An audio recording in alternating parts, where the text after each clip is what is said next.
Welcome, everybody, to Capes and Scowls Minisode 27. We still have the same crew from episode 30. Odd how that happens. And we're not banking episodes at all. And this will be more comic reviews, everybody. So, do you think our minisodes will catch up to our episodes? Probably. Surpass them. Whoa. If we do our job correctly. Wow. Interesting. So, no. Cliff. I'd like to start off by saying, Ryan Young, I can tell by the way you're listening that you're thinner. What? There we go. Nice. Now that that's out of the way, I'm going to review the Mighty Thor #1. Mighty. I enjoyed the previous version of this Thor. Mm-hmm. This picks up right where the last one left off. It's by Jason Aaron. Same writer. You start off with Jane Foster, who you find out at the end is new Thor.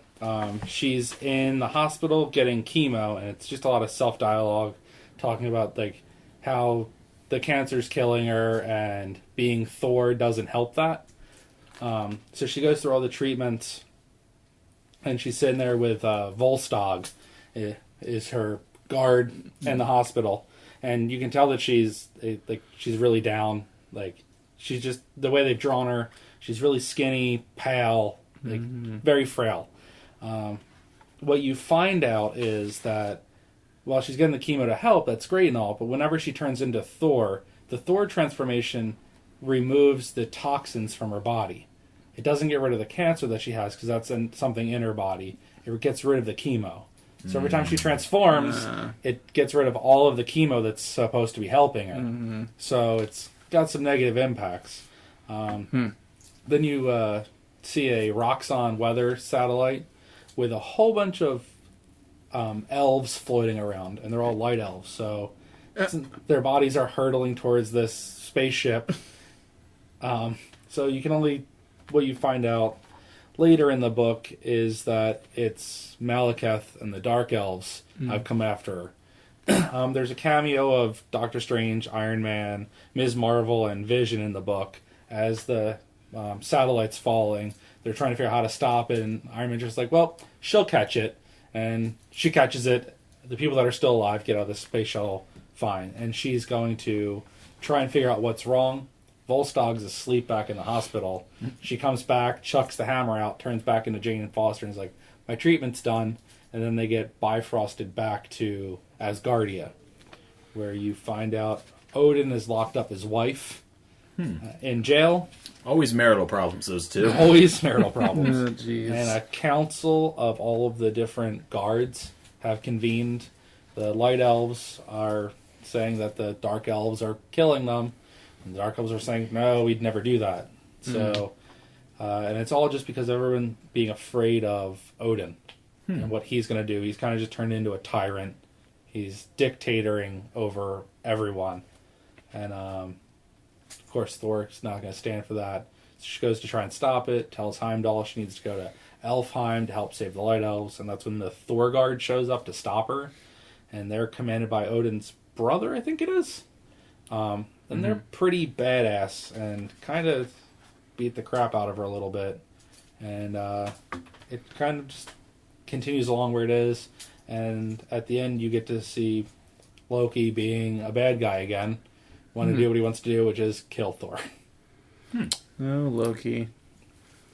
Interesting. But I enjoyed the book. I think if you liked the previous run, you'll enjoy this. And I really enjoyed that one, and I'm really enjoying this one. Nice. And no one knows she's Thor yet? No, just her. Just us. Okay. And, well, Volstagg. Does Volstagg know? I would assume that he knows. Because why else would they have... I guess not. Yeah, he might not know. He may not. So it's all still just her. Yeah, because they were trying to help her on Asgard Right. before, so he just might be... And a There point to gets assist. brought up of, like, she's brought up, why don't I just stay Thor? And because then she wouldn't die. Right. But her reasoning is that she also needs to be Jane Foster to do as much as she can as Jane Foster, which is the senator, I guess you want to call him, of Midgard in the council of all of the guards. So she has her own table. So it's sort of like the Star Wars Senate room. She is... Oh no, trade embargoes! Yes, all the trade embargoes. No! So definitely check it out. It's a good one. All right. Very good. Olivia? I read Judge Dredd. IDW Publishing. I didn't know what to expect going into this one, to be honest. Well, what is your experience with Judge Dredd? Is it just the new the, movie, the old movie? What no movies? The new movie, was that the one with... Carl Urban. Carl Urban. Yes, I saw that one. Okay. Movie's It was awesome. okay. Yeah, it's the Raid Redemption. It's great. But not knowing what to expect might have helped in this case, because I actually got a couple laughs out of this. It was a lot funnier than I expected. Interesting. So, I enjoyed it in that way. Because, like, to me, alright, so how it goes is that Judge Dredd is just suddenly, for no apparent reason, he's transported either through time somehow. He's just in, like, a grassy landscape, and he, like, doesn't know how he got there. And, he's looking for, Mega City 1, and, like, apparently his thing is telling him, like, this is Mega City 1. And it's like, no, this isn't it, but it's telling him it is. So, he's just, like, used to being, Judge Dredd. Like, he's gotta, like, go around and, like, arrest people and send them to jail. And now, like, he kind of can't do that. So, he's like... Oh no, we have to develop a character! It's like, he runs into these, like, 3 children. Put him in jail. And, exactly. That's exactly what happens. Nice. He, like, sees 3 children beating up on, like, some guy. Oh. He's like, stop, you're assaulting this man. It's like, alright, you 3, you're going to jail, that's 5 years.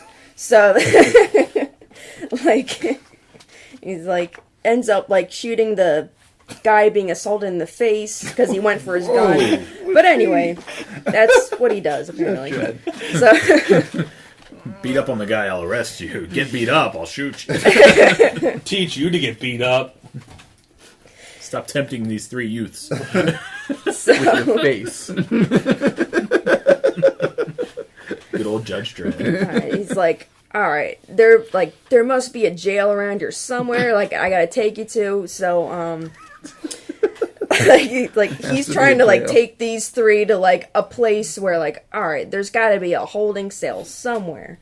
So, and just, like, I'm cracking up the whole way, and, like, these 3, kids, like, they're like, what did he say his name was? And he was like, and the one, I laughed out loud, like, the one kid called him, Judge Dad, and I just, like, totally laughed. It's like, are you taking I don't know. I forget where it was, but it just, like, oh, here it is. We arrested you, now you're bringing us inside, Ang Avi, okay, Judge Dad? And it's like, Dredd, Judge Dredd, do not call me Judge Dad ever again. And I just, like, lost it. I'm so happy I bought this book. Apparently Ang Avi is just this place where, I don't know, everybody is, like, all the outside, like, bush people or whatever are trying to get into, because that's where... I don't know. One kid mentions, like, oh, I can create an avatar. I can be whoever I want to be. I don't have to, like, I guess they don't want to be on the outside. You kind of want to go in the in.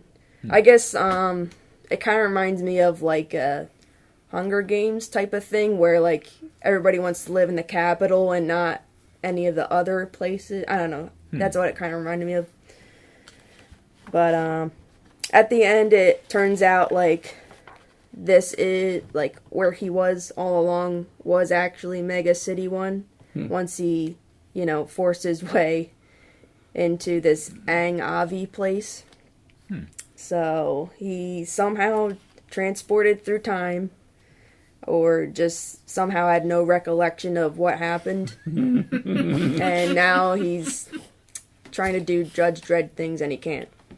So there, it's like, there you go. Such a cruel world. I know. It's like, All you want to do is judge Dredd, and you can't judge Dredd. Mm-hmm. Build the first jail. There it is. All right, I'm up. Do it. The Dark Tower, the drawing of the three, Marvel, number 4 of 5, Stephen King's The Lady of Shadows. It's a lot. So I got this because I've read the Dark Tower series all the way through, from beginning to end. I loved it.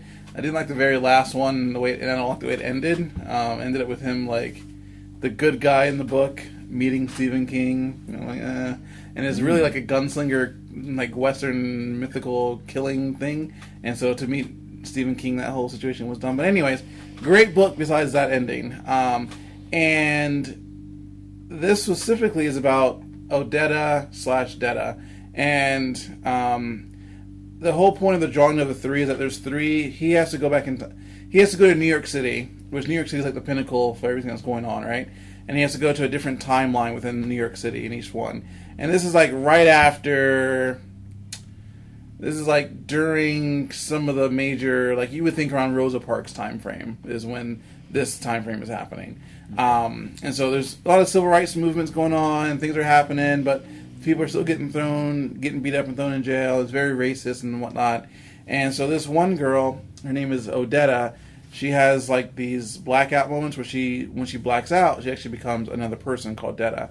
And her family doesn't know where she goes. She's gone for like 3 or 4 weeks. And Odetta, like graduated from college. She's like she actually went to college and has a degree and like could actually be something in this world, but she keeps having these blackout moments.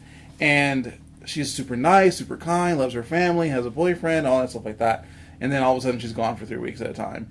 And she can never explain it. And so in the book you find out that she's like, she ends up being like the strongest gunslinger. But in the book, she doesn't have legs. She's in a wheelchair the entire time. And so she's like the master shooter because she just sits there and like just all the guns are sitting right there and she just uses all of them, just shoots everybody, picks them up and just starts shooting. But you never know how she really lost her legs. So they bring it up every so often, but so the point of the Dark Tower and Marvel and Stephen King getting together is to kind of give you more lore and give you more understanding of what happened to them in their past.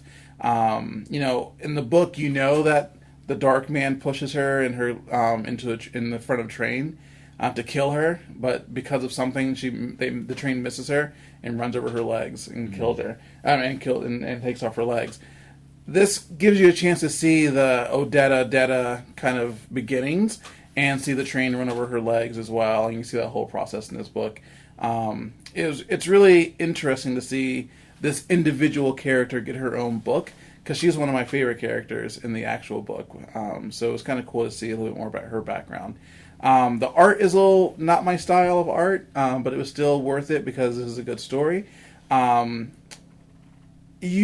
You have to know, though, that Odetta, the other side of her, is she hates white people. She hates every single white person in the entire world. And so and she says it very bluntly in this book over and over and over and over again. So you have to be okay with that and know that she came from a timeline that it was just okay to be upset and have that anger. And so she's trying. But the other side of her is not like that at all. So it's tough sometimes to see this character. If you don't know her background, you would think this is a very weird character to kind of just see on the front page of it, like, I don't know, this is a little too rough for me to handle. But she's actually a really great character in the long run. So it's 4 or 5, so I assume stuff happened before this issue. Nope, all blank pages. All blank pages. But anyways, worth taking a look at if you've ever read Stephen King's The Dark Tower. Read this comic just to get some more background. And if you haven't read the book itself, go read the book. All right. Well, I got one book, and it was awesome. And it is Batman Ninja Turtles #1. I didn't know what to expect, but it was Batman and Ninja Turtles, so I bought it. Mm-hmm. This book was actually really good. It is Ninja Turtles and the Foot Clan in Gotham, which was the first question I had. Where are they? Why are they? Why are the universes? It seems like the Turtles and the Foot Clan are out of place, and they know it. So basically, the Foot Clan is stealing different devices from different buildings, and they're trying to, I assume, find their way back home to their correct universe. That seems to be the basic plot. And the Turtles keep following them and tracking them and trying to stop them from doing whatever they're doing, because that's what they do. And Batman is tracking the Foot Clan. He's like, well, this isn't the League of Assassins, this isn't Ra's al Ghul, this is a new ninja clan, and it sounds silly, but it was actually really good. So Batman figures out pretty quickly that there's ninja clans. He doesn't realize that the Turtles exist yet. He makes a trap so that the Foot Clan will go to Wayne Enterprises to try to steal something. He makes it so that he's the only place that has this one particular thing that they'll have to go there, and sets the trap. He beats the crap out of the Foot, and he starts to get information out of them as to where that they're not from there. And they mention the Turtles, and once they mention the Turtles, the ninja gets killed, like in his hands, and it's Shredder. Shredder shows up and he's like, leave me alone or I'll kill you. You're an asshole. And I was like, oh man, I just want to see this fight. I didn't know I wanted to see this fight, but I do. The art's great. So meanwhile, you got like kind of two stories going on at once that at the end will meet together. The Turtles end up actually fighting Killer Croc in the sewer, which was great. Killer Croc, here is Killer Croc's plan. This is the greatest plan ever to make money. He has got a tracker. He stole a bunch of shit, made money. He has a tracker on the Batmobile. He is going to go where the Batmobile is, through the sewers. When Batman is fighting crime or whatever, when it stops for a while, he's going to get out, chip off pieces of the Batmobile, and sell them online for hundreds of thousands of dollars. I swear to God. And they're like, that's so stupid it would work. It's kind of what it is. So, but in the midst of that, he comes across the Ninja Turtles and they beat the crap out of him. Of course. It was a fun book. I really you get a weird crossover like this, you're like, this is probably going to either insult the fan base or just be really weird and hokey. It actually was neither of those things. I thought it was pretty good, and I'm interested to see where it goes because it's just so different. And Batman still doesn't know the Turtles exist. He does find out at the end that the Turtles exist, because he hears the whispers of the Turtles, and where they defeated Killer Croc was right under the Batmobile, so they escape the sewer. They're like, this isn't safe anymore, we gotta get out of the sewer. And then Batman's just standing there above the car. Gotcha. And he's like, Turtles. So that's that. I like the book. I think it's worth picking up if you like, especially the Turtles. If you like the Turtles, they're drawn amazingly in this. Nice. All right.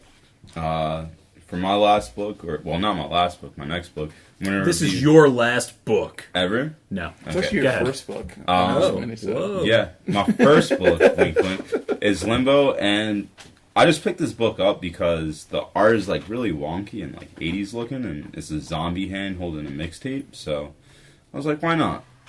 We got Dan Waters writing this, and I'm going to butcher this, but Caspar Winchgard as the artist. We open up with Lizard on a Stick, everybody in the South's favorite dish. And our main character, Clay, is like, I come to this place because they have the best Lizard on a Stick. You're not going to get Lizard on a Stick like this anywhere in town. He's just trying to, you get the vibe that he's had a hard day. He's trying to, like, relax for a little bit. He's like, all right, got my Lizard on a Stick. And the phone in the bar rings, and he's like, all right, that's probably for somebody else. He's like, yeah, Clay, yeah, hold on one second. I have him right here. He's like, all right, well, my night's ruined now.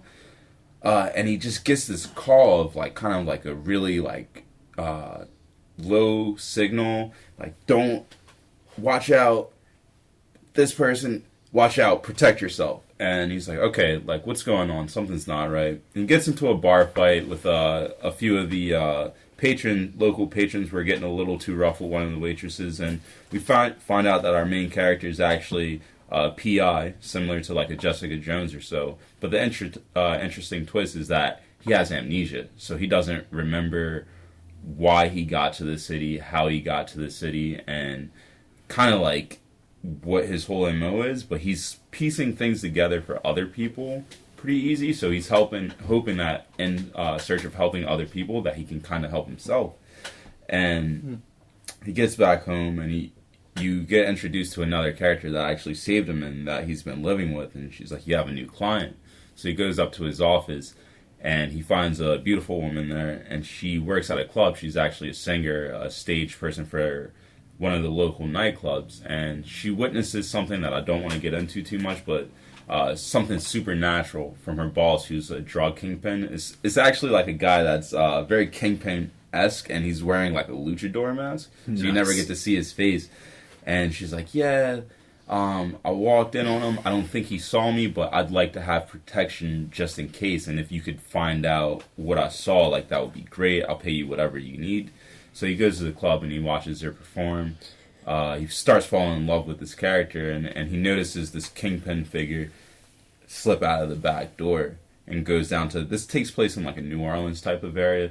The colors in this book are phenomenal, first of all, so it actually does a good job. Even if I never told you that, you could see, like, the boats and the canalways and just the colors, and kind of your mind will automatically go to that New Orleans kind of area. So he goes to the back of the docks and he sees this boat pulling up, and you think the usual thing like drugs, something like that, of that nature. And these two guys get out and they hand him like a small package that you don't know, and they say, we'll keep doing this for you, but we need payment. Like, we're sick of like just doing this for what you promised us. He's like, you'll get your payment, you'll get your money. And they say, we're not talking about money. So you see the kingpin guy just snap somebody's neck, and these two guys just drag him onto the boat, and they do a really good job with the panels there. You kind of see that they look like, not like zombies, but something like abstract, and they start kind of like eating this guy, and then it just goes, the next panel is them looking normal again, and that's where the book ends. It's really cool. A lot of the books are like occultist or like very horror theme that I've been reading lately. I know that's a big theme for like that I've seen for Image coming out lately, but they've been hitting them out of the park. I love this book. I definitely recommend it if you're into supernatural things, and just for the art alone, I think it's like a cool take on just the colors and vibe of this book. I think everybody should check this out. Nice. Cool. I guess I'm going to continue on from where I left off. I also read Mighty Thor #2. Nice. Which picks up with Loki and Laufey, his dad, on Jotunheim. And so I guess somehow Laufey came back to life, because I'm pretty sure they had his skull at some issue in Secret Wars, and that was relevant to something. Maybe. So Sure. they're wandering around, and it's kind of strange since the two of them don't really like each other. Laufey points out that, you're not a giant and you're not Asgardian.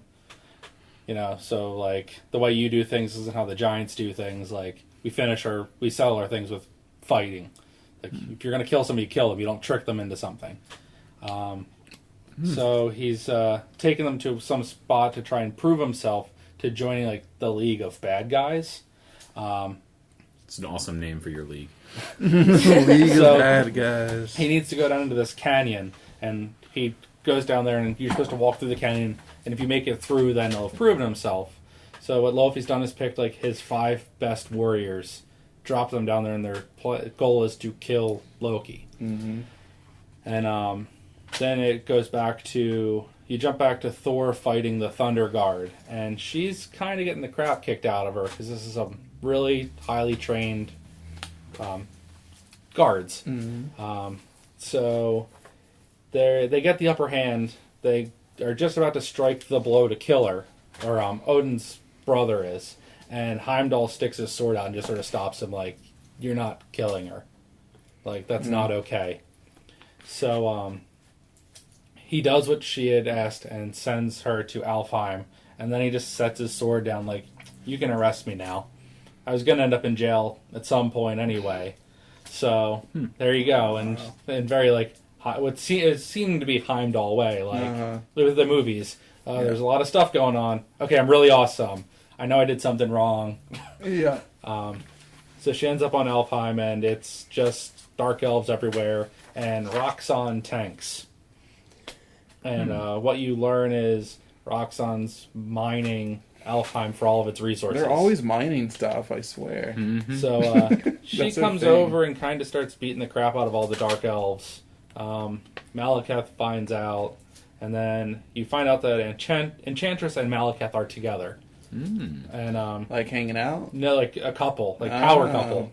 Oh, that is a power couple. Oh, wow. So Enchantress is annoyed that Malekith isn't letting her do what she wants to do, which is like go kill Thor, handle this stuff. Like, why are you sending all these little guys down? You've got me, who can, take care of business. Yeah. So he says that there's more important things for you to do. We go back to Loki coming out of the canyon, not a scratch on him, and Loki's like, I picked those guys to kill you. Like, how'd you get out? Like, how'd you kill them? He goes, I didn't kill them. He just convinced them into hurting each other. So, Yeah. in very Loki fashion, he says, look, I came to the realization that I'm not Asgardian, like you said. I'm not an ice giant. I'm a Loki. I have to do what I have to do to survive my own way. This is my own way. And it's interesting to see like a character that doesn't really fit in anywhere finally find in this his place. And his place is to do things how he needs them done. I'm surprised they went the father-son route. Yeah. That was actually pretty cool, awesome. 'Cause you never see that. Right. So they end up, I'm assuming Malekith ports them to Alfheim. Because when the conversation ends, the next time you see them, they're on Alfheim. And it's just Thor fighting, doing what she needs to do to help protect everyone. And then a voice starts talking to her, and it's Loki standing in front of her with the giant scepter, and he's just telling her that he only wants to talk. And Thor, she still remembers that she's Jane Foster. Yeah. Because my dad always told me one thing: if somebody's around you and smiling and you still feel really uneasy, then they're definitely rotten to the core. So she's like, that statement can't ring any more true than with Loki standing in front of her. So this book's, it's awesome. It's just gotten better from where it left off. So Yeah. That's pretty awesome. And it seems a little overwhelming, though. Like, she already got her butt beat up, and now she's facing off against Loki, Laufey, and Dark Elves. So, the fight with the Thunder Guard, it's sort of like, yeah, she's losing, but it's like, it's your stereotypical good guy, bad guy thing where, yeah, she's getting beat up, but, you get the sense that she hasn't really started trying yet. Okay. That's the sense that comes across. That makes sense. All right. Olivia, you don't have another one, right? Nah. All right, Leander. Me? Yep. Secret Six. Yeah. Number I'm 9. not gonna lie, from over here, I thought your book said Secret Sex. That would That's spicy. That would have been a lot. Can you just pretend that does say secret sex and make up a review? Really wish that's what it said, and the cover makes it seem like that is what's going on. Actually, Did I make your book a lot better? You really did. You've actually spiced it up. Secret Six, number 9. Don't even pick it up because unless you I start. love it. Secret 6-9. Yeah, There you go. 6, 9. Maybe it is secret sex. Ooh. The thing is, it's interesting characters, right? Don't get me wrong about that. But it's too interesting, actually. The characters are actually way too interesting. Because they're just these phenomenally weird characters. And they just toss a salad and threw it into a bowl. That book is definitely called Secret Sex. And they threw it in a bowl and they ate it. And I don't know what's going on right now. So there's all these random people just dressed weirdly, and I don't know, a transvestite runs around, and there's a demon with goggles, and there's an Aquaman. You need the goggles. Aquaman smells like tuna. Aquaman fighting. It really says that. Aquaman fighting the Catman, and the woman. I don't know if she's a woman or a man. I don't know. Is anybody else catching all the sexual? Yeah, Catman's trying to get the fish. You need the goggles for tossing salad. And then there's this other lady who's a rag doll, and I don't know why she's in all sorts of positions the entire book. I don't even get it. And then these lion wing people come, and there's a guy in a prom dress. I don't get it. It's the weirdest thing I've ever experienced in my The entire lion people life. are actually furries. Yes, I suppose so. That makes sense. And the guy who's in the dress can't speak. He just like writes notes and makes you like do whatever he says. And I don't know. Then they fight this thing with like this giant hole, and they stick this big thing inside of it. They stick a big thing in a giant hole. There's this big thing inside this hole, but the hole actually is the mouth of this thing that's universal. And so I just don't get it. It's the weirdest thing I've ever seen in my entire life. Is this your introduction to straight sex? That's what I heard you guys do. So It's pretty accurate. no, it's so weird. And then they kill the big hole thing, and then all these little people, the humans that the big hole thing was controlling, eats it, and I don't even understand. The big whole thing does control humans. That is true. All it says is like the big universal thing that they kill. The little girl's like, I want to eat you now. Wow, now it's a little Yeah, pedophilia. it's a little pedophilia. and then it ends with there's this big decision that needs to be made whether this girl lives or dies, and she's like, I'm not going to kill myself, but you're going to kill me instead. Like the good guy has to kill the girl. Stupid. The whole thing's stupid. I don't like it. I'm glad we made it better by calling it Secret Sex. Yes. And it's Yeah. issue 9. Yes. Yes. Secret 6-9. Yep. So sorry guys, it was bad. We just did DC a solid. You did. You just made that a lot better. So I don't know exactly how I'm supposed to follow that up, but I will try with another Greg Rucka book. So what I have here is issue number 2 of Black Magic. Okay. And then, it starts, this guy just whips his dick out. Oh. I mean, All right, Yeah. now- I mean, it could now be, I'm that seriously. could be an innuendo. Yeah, it That's could true. be. This is actually the follow-up to Secret Sex, some Black Magic. Yeah. But I'm going to jump right into the second issue of this book. The series is about a detective who also practices witchcraft during her free time. Really interesting book. It has a really cool art style. It's all sepia art. And this actually starts up in the first issue. Detective Rowan Black got called into a hostage situation. What do you call the guy holding hostages? The criminal requested to speak to her specifically, knew her by name, and knew that she was a witch. And he had a lighter with an axe on it, which has some sort of bearing to witchcraft. And he was going to set her on fire. That was his whole thing, was that he wanted to get this witch here to burn her.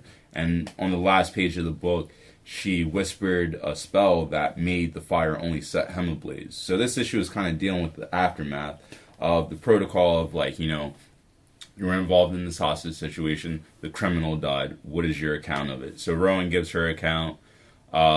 They actually dig up the lighter and says, like, has something to do with witchcraft. He was saying that you were a witch, like, do you want to attest to that or anything? She's like, no, he was a lunatic, he was crazy. He actually only doused himself in gasoline and I guess wanted to make me suffer, so I had to wash it. Afterwards, she goes and she meets up with another one of her friends, which is part of her witchcraft meeting or group, and she's talking to a priest, ironically enough, and they're having a conversation. They seem like they're friends, and the priest doesn't know that she's a witch. They start talking about, they're on to us. This hasn't happened for over 200 years. I think this is actually about the time that they're really going to start prosecuting us again. And this book seems like it's about to blow open in the third issue, but the best piece of knowledge you get comes at the end once the toxicology reports comes back and everything, and you realize that the man that set himself on fire, his name was Rowan White, compared to the Rowan Black, who the main character is. So I think, like I said with the last book, if you're into occultism, this is actually a really deep book also. It's kind of like a Salem witch trials as if it would happen today. I think you should check it out, and it's pretty well written also. Awesome. Nice. Awesome. You got anything else, Cliff? I know Leander has one more. I read the new Silk. I enjoyed the other run of Silk a lot. I thought it was fun. It never got really serious. It kind of sort of made fun of itself through the whole book, and it was lighthearted and interesting. She was trying to figure out her powers. Occasionally Peter Parker would show up to help her out, and she never wanted it there. I really enjoyed like all of her internal conversations with herself more than the rest of it. So I thought I'll give this one a read because I liked the other one so much. She's gone bad, and there's no explanation why. So it's lost kind of like the fun lightheartedness that was in there. I think she's working for Black Cat, who kind of beat her up real bad in the previous run. So I'm thinking maybe it's like she's pretending to be bad and just pushing that subject real hard to get closer to Black Cat to get her revenge for getting beaten up so bad. Black Cat Felicia? They don't specify what Black Cat. It's just Okay.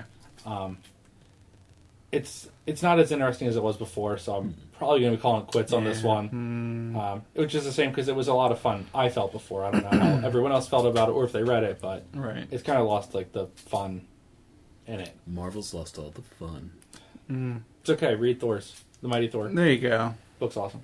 Well, Leander, your last book has fun, right? All right, it has fun written all over it.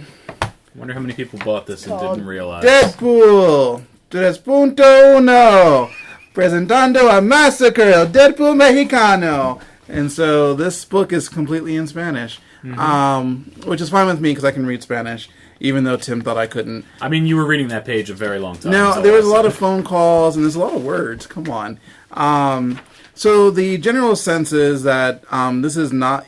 You don't know if it's the same Deadpool or a different Deadpool. My guess is that it's a different Deadpool because you can see through his eye socket and he has like regular skin, not like burned up skin. So I think this is like Deadpool in Mexico, called Massacre. And so this really funny dialogue in the very beginning with the little cartoon Deadpool basically explaining what we're doing it all in Spanish, and don't tell your English-speaking friends what this says.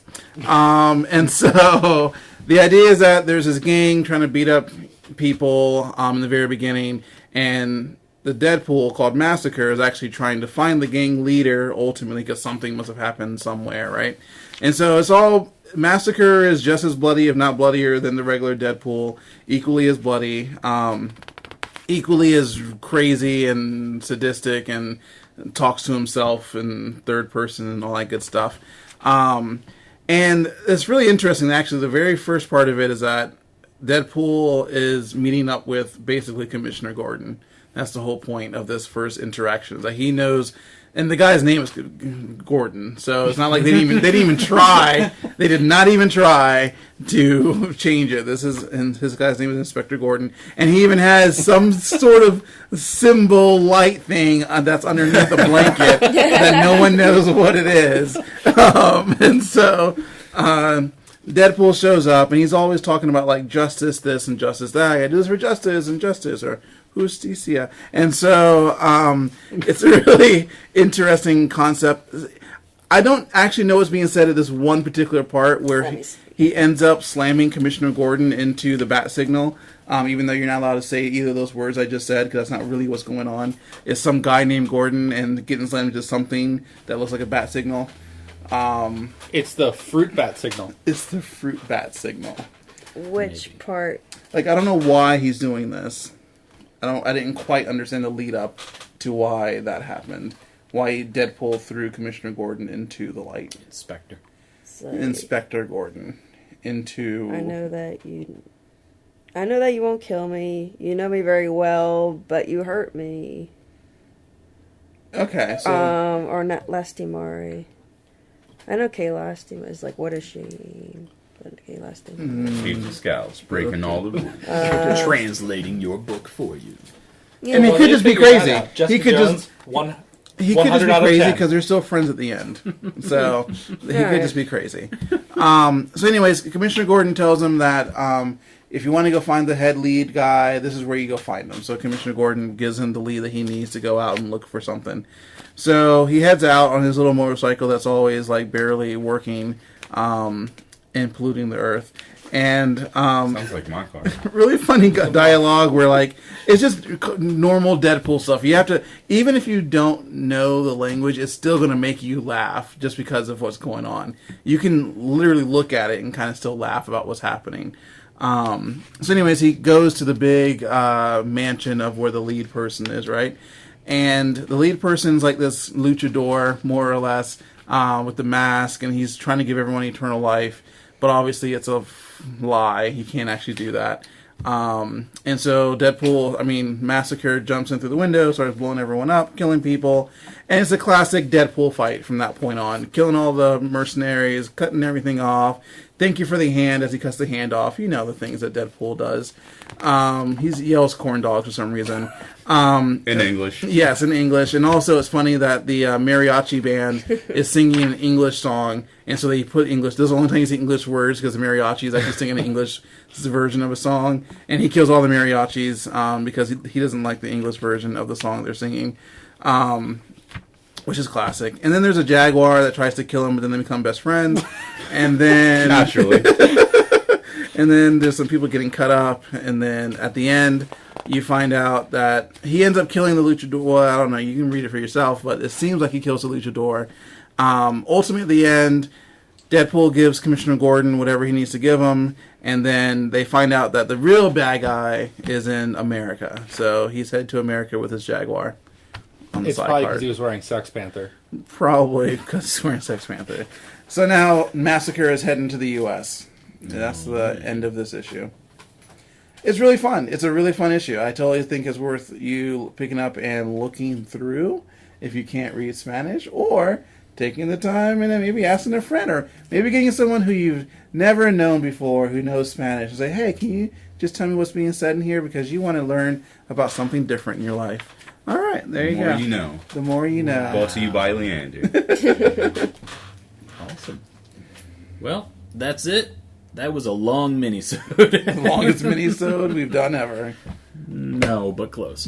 All right, thank you everybody. If you're still with us, thank you. Love you. We will be back soon with new stuff, and maybe before the new year. Maybe we'll all see Star Wars. Yeah, go see Star Wars. Go see Star Wars.